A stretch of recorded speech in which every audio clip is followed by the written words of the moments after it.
When Isabella said, "You're just not attractive anymore," the words didn't even register at first. I thought I'd misheard her. I blinked, stared at her from across the couch. The laptop was still open in front of me, job postings filling the screen, little blue links that suddenly felt meaningless. "What are you talking about?" I asked.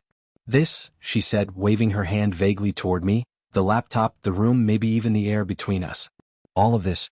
The stress, the unemployment. It's not a good look." Her tone was so casual, almost bored, like she was commenting on a TV show she'd lost interest in. I leaned back, still trying to piece together what she was saying.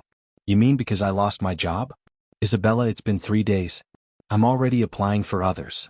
She crossed her legs and gave that little smirk I'd seen before, the one she used when she thought she had the upper hand. "I'm attracted to ambition," she said, "to success. You're just not that anymore. I think we're done here." The words hung in the air like smoke. I waited for her to laugh, to say she didn't mean it. But she just looked at me with this detached, almost clinical expression. My grandfather's funeral had been less than a week ago. I still hadn't processed losing him. I hadn't even had the chance. And now this? "You're serious," I finally said. She shrugged. "I'm sorry, Alex, but I need someone who's going somewhere. Not stuck." I could feel something inside me tighten, then go still. Maybe that was the exact moment I stopped loving her.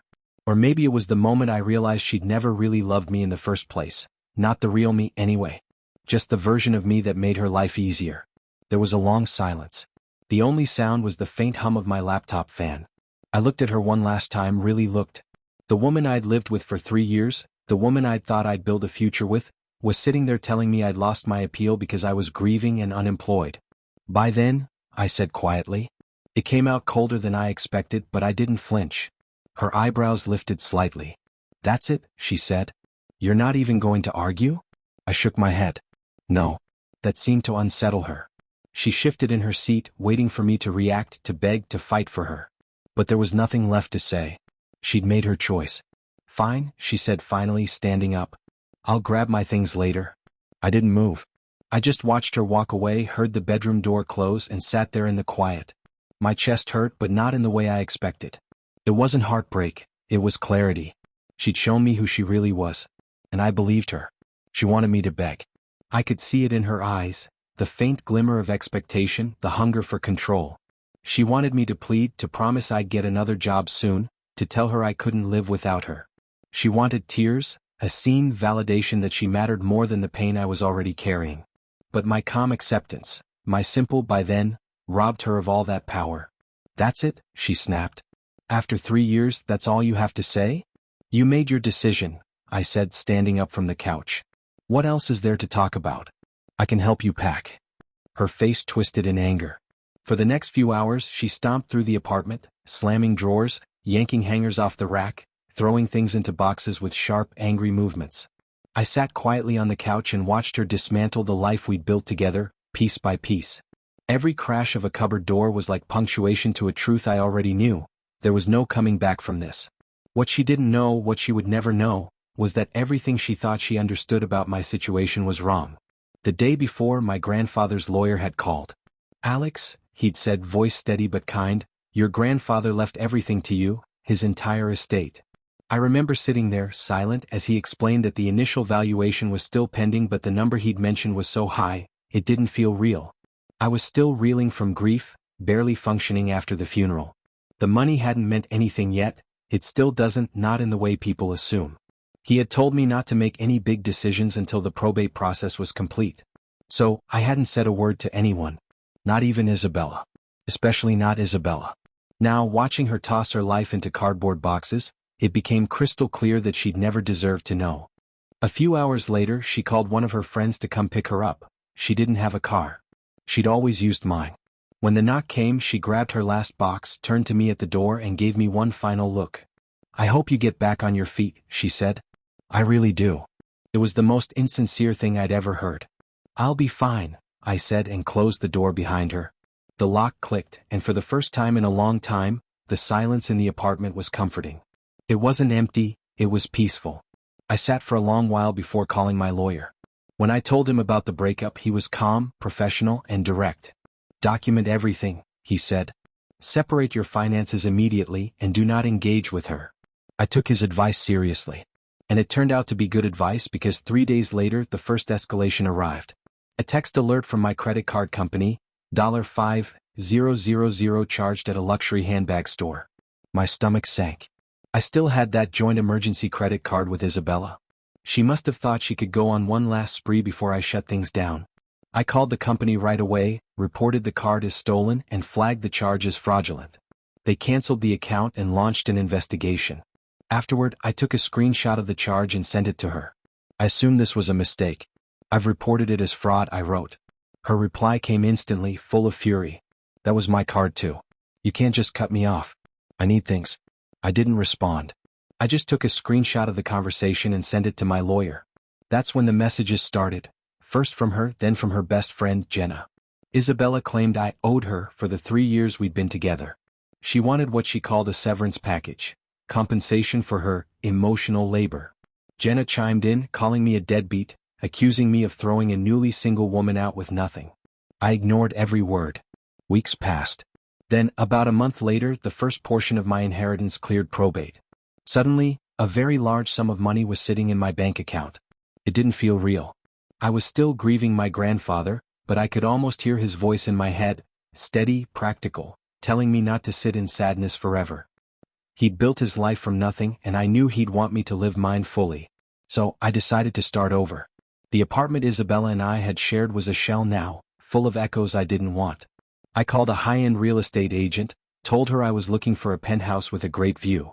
2 weeks later, I was signing the lease for a stunning 3-bedroom unit on the top floor of a new high-rise downtown. The view of the skyline was breathtaking, like the city had unfolded just for me. I furnished it carefully, hired an interior designer, bought art, built a home office that felt like control and freedom rolled into one. For the first time, I didn't have to think about cost. Every purchase was a choice, not a calculation. It wasn't revenge, it was renewal. I even started a private Instagram account, mostly to share photos of the renovation with family and close friends. But in a city this size, I knew word would get around. Eventually she'd see. That Friday night, the transformation felt complete. I just finished setting up my home theater system. The place smelled faintly of new leather and cedar from the furniture. I poured myself a glass of expensive whiskey, something my grandfather used to drink, and sat back to admire the city below. The lights glittered like a sea of quiet promises. I took a picture, the skyline glowing beneath me, the glass of whiskey resting on the table in the foreground. I uploaded it with no caption. It was the calmest I'd felt in months. I posted the photo with a simple caption, "New chapter." No tags, no locations, just the city lights, the whiskey glass, and that view. But anyone who knew the skyline could tell exactly where it was. It took less than an hour. A friend of a friend must have sent it to her because my phone buzzed soon after. Unknown number. One text. "I miss us." I just stared at it. After everything she'd said, after she'd called me unattractive and worthless, after she tried to charge thousands to my credit card and demand compensation. Now one picture of a nice apartment had her crawling back. It wasn't me she missed. It was the lifestyle she thought she'd thrown away. I took a screenshot. I didn't reply. I just sat there watching the lights of the city flicker below and started to laugh. That pathetic, transparent, forward message was the most satisfying moment of my life. But it was only the beginning. When I didn't respond, the real desperation started. By the next morning, my phone was filled with messages. From her, from Jenna, even from her mother. The tone was suddenly different. She made a mistake. She was stressed. She didn't mean what she said. We were meant to be together. It was a coordinated apology campaign. I read every word, then deleted all of it. I wasn't going back. That weekend, I bought the car I'd wanted since I was a teenager. A sleek black sports car that looked like motion even when it stood still. I parked it in my new garage and took a photo. No caption this time. The next day, I attended a charity gala my grandfather had supported for decades. It felt right to go, to honor him in some small way. I wore a new tuxedo, took another photo, posted it. I was building a quiet story through pictures, the life she'd chosen not to be part of. The confrontation came a week later. I was at dinner with a few friends at a popular restaurant downtown, seated on the patio under string lights. The air was warm, the conversation easy. Halfway through the meal, I felt the shift in the air before I even saw her. Isabella. She was walking toward our table, that practiced smile plastered across her face, the one that used to fool everyone. She stopped beside me and rested a hand on my shoulder. Hey, she said softly, her voice dripping with false intimacy. Fancy seeing you here. My friends fell silent. They all knew the story. Isabella, I said, not looking up. What do you want? Can we talk? She asked, ignoring the others. Just for a minute, privately. No, I said. We have nothing to talk about. You made yourself very clear. The smile slipped. Her voice dropped to a pleading whisper. Don't be like this. I know I messed up. I was scared. You lost your job and I panicked. But I see now that I was wrong. I should have had more faith in you. I finally looked up at her. Faith in me or faith in my grandfather's money? Which one is it? She flinched like I'd hit her. That's not fair, she said quickly. Isn't it? I asked. You didn't seem to have much faith when you walked out of my apartment 2 months ago. You said I wasn't attractive anymore. So what changed? Did my new apartment make my face look different? Her cheeks flushed. She glanced around as people began to notice the scene. This was exactly what I wanted to avoid, but she wasn't backing down. Let's go, Isabella, I said, keeping my voice low. You're embarrassing yourself. No, she said loudly, her voice shaking. I'm not leaving until you talk to me. We had 3 years together. You can't just throw that away. I didn't throw it away, I said, standing now. You did. You threw it away because you thought I was broke. You made a bad bet, Isabella. You gambled that I was a loser and you lost. Now you have to live with that. It's not my problem. She stood frozen, her mouth opening and closing, but no sound came out. Finally, she turned and walked off, her face burning as people's eyes followed her. I sat back down, picked up my fork and took another bite. My friends stayed quiet, but the looks they exchanged said everything. I thought that was the end of it. It wasn't. A few weeks later, I got a call from an unfamiliar number. The voice on the other end introduced himself. Hey, is this Alex? My name's Kevin. I think we have a mutual connection. Isabella? I didn't say anything, just waited. He sighed. Look, this is awkward, but I thought you should know. I started seeing her about a month ago. She told me some things that don't add up. What kind of things? I asked. She said her ex-boyfriend, you, had a gambling problem. That you lost all your money and she had to leave you. She said she'd been helping you financially until you drained her savings. I let the silence stretch. Kevin continued, his tone shifting. But lately she's been asking me for help. Rent, car payments, little things that keep adding up. I started to get suspicious, so I did some checking. Turns out, she's been telling people different versions of the story. I leaned back, staring at the skyline through my window. So what do you want from me, Kevin? He hesitated. Honestly? Just the truth. I exhaled slowly. The truth is simple. She left me because she thought I was broke. Then she found out she was wrong. That's all you need to know. There was a long pause. Then he spoke again, his voice quieter now. Yeah, he said. That's kind of what I figured. When the call ended, I set the phone down and poured myself another drink. Outside, the city lights shimmered like distant stars. And for the first time in a long time, I felt nothing but peace. ChatGPT said. She was always asking for more money, but somehow never seemed to hold a job. I had thought I'd seen the end of her schemes, but Kevin's call had been just the beginning of the final act. A few days later, Kevin called again. His tone was different this time, relieved, almost grateful. Alex, he said, I don't know how to say this without sounding crazy, but I think you should see this. What is it? I asked. He explained that one of his friends had sent him a link to a local magazine's website. There was a section on recent high-end real estate sales. Kevin clicked, and there it was. My new penthouse, a glossy photo of the building, my name listed as the buyer. Seeing it, he said, everything clicked. The story she told me, the money she asked for, it all fell apart. I realized she was using me. She was just trying to get back to you, using me as an ATM. I laughed softly.